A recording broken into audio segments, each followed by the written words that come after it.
Everyone, আজ আমার কলেজে 4th সেমিস্টারের লাস্ট এক্সাম ছিল।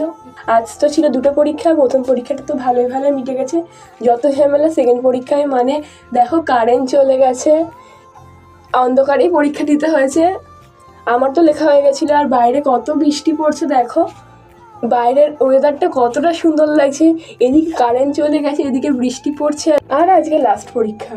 সারাদিন যে আমরা কি মজা করেছি তা বলে বোঝানো যাবে না। পরীক্ষা হলো শেষ, এবার যাচ্ছি মেলা, লাগছে বেশ। মেলা তো প্রায় অনেকদিন হলেই শুরু হয়েছে, কিন্তু আমার তো পরীক্ষা বলে আসাই হয়নি। তো আজকে যেহেতু পরীক্ষা শেষ হয়ে গেছে, তো মেলা ঘুরে আসা যাক বলে বেরিয়েই পড়েছে।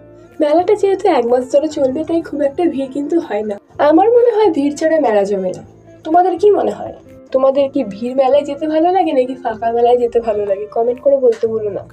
এখন আমি আইসক্রিম খাই, তোমরা সাবস্ক্রাইব করতে ভুলো না। দেখা হবে অন্য কোনো ভিডিওতে। Tata, bye bye.